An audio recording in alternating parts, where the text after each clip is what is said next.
For the first time, Montana will be hosting an FBI Citizens Academy. The free academy meets for 6 days over 2 weeks at the end of July. Participants will learn about the structure and operation of FBI field offices and resident agencies, and about the services the FBI provides to local and state law enforcement agencies. A lot of times people will say, oh, I watch Criminal Minds or I watch a show on TV. Is that really how the FBI works? Yes and no, but for the most part, we're there to partner with the community. We want the community to get to know us, to get to know that we're there to help them. And two, we want to educate them. We want to educate the community on what we do so that they can take that information and share it with their fellow community members. People can nominate others or themselves for the program through April 18th, and those accepted will hear back 2 to 3 weeks after the deadline.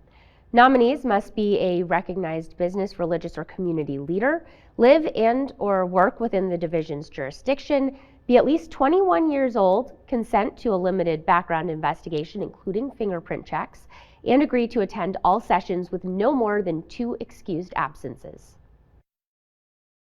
The Montana Lottery Commission is expanding the Montana Millionaire game again after tickets sold out in a record-setting 5 hours last fall.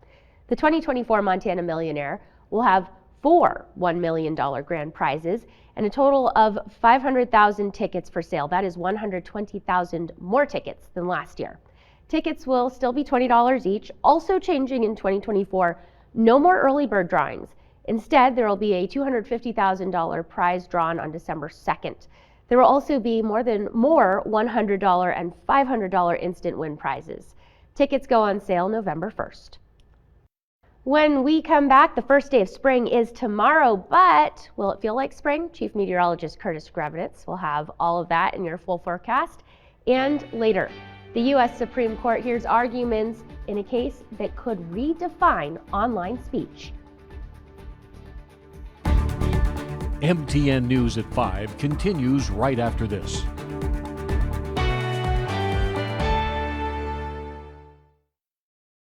Weather starts now with Chief Meteorologist Curtis Grebenitz. All right, welcome back, everybody. Once again, what a beautiful stretch of weather.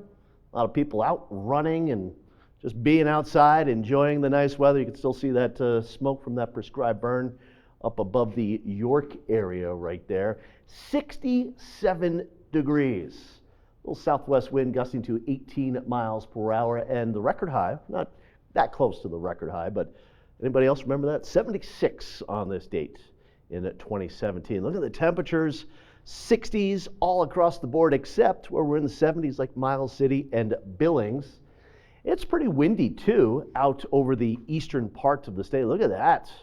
Wind speeds upwards of 30 miles per hour. Well, as we go into tomorrow, still be a bit of a breeze out there, but it's more of a north wind. A little cold front will be working its way through the state. Helena, we still have a west wind. This cold front will be just off towards our north for the next couple of days.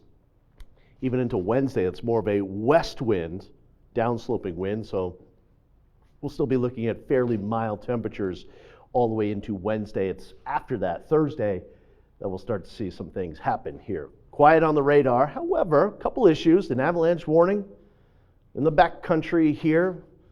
Avalanches likely, numerous have been reported through the course of the weekend. And one up in Lodge Creek. Here we have a flood advisory for some minor flooding north of Havre. 'Tis the season for some snow melt. Well, if you've been watching from last week, you may remember Mr. Rex Block weather pattern. Well, I am not a lazy individual. I did not change this map since Friday. Why? Because it still is just about the same, with high pressure over us, low pressure down over the Four Corner states, but Mr. Rex Block will be going bye-bye here over the next few days. Pretty cold air mass along the East Coast and some lake effect snow coming off of the Great Lakes. So, beautiful day, beautiful evening ahead of us here. Tomorrow still should be pretty nice, the first day of spring.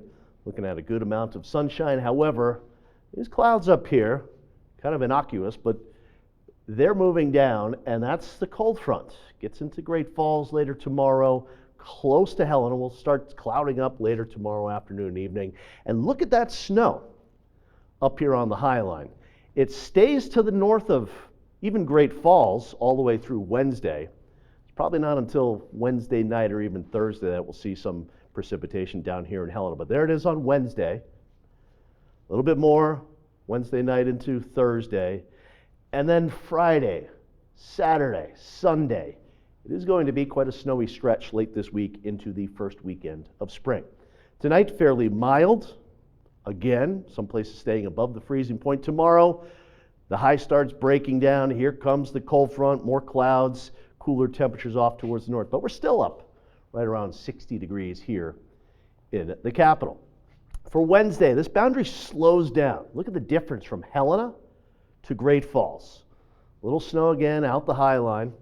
We may have Wednesday night into Thursday morning, overnight, a little rain-snow mix and maybe a thunderstorm. Thursday, late, could see a little burst of snow. And then Friday, a little snow sticking around. And look at those temperatures, 20s and 30s. Okay, big changes ahead. Tomorrow, the first day of spring, still really nice. Temperatures in the low 60s. Wednesday, we're mostly cloudy. It's Wednesday night, could have a little rain-snow mix, maybe a thunderstorm. Thursday, a little rain-snow mix going over to some snow. Some light snow around Friday, but that snow will pick up Friday night, Saturday into Sunday for a snowy first weekend of spring. The Supreme Court is considering a case that could establish new standards for free speech in the digital age. Scripps News legal affairs correspondent Ava Joy Burnett reports. The U.S. Supreme Court heard arguments on Monday on if the Biden administration overstepped its boundaries when it encouraged social media companies to remove certain information from their sites. Challengers said those actions were a violation of First Amendment rights. The Supreme Court is weighing in on the controversy around how far the government can go to get social media platforms to take down posts that the government says are misleading and even dangerous. At issue, two Republican-controlled states' assertion that the Biden administration's efforts to take down social media posts amount to censorship and violates the First Amendment. The states accuse the administration of trying to unconstitutionally silence conservative points of view about the pandemic and election fraud, arguing that the administration's tactics cross the line from persuasion into coercion. Pressuring platforms in back rooms, shielded from public view, is not using the bully pulpit at all. That's just being a bully. Justice Neil Gorsuch pressed the U.S. Solicitor General, who argued the case for the government, about President Biden's 2021 assertion that social media disinformation around COVID was, quote, killing people. An accusation by a government official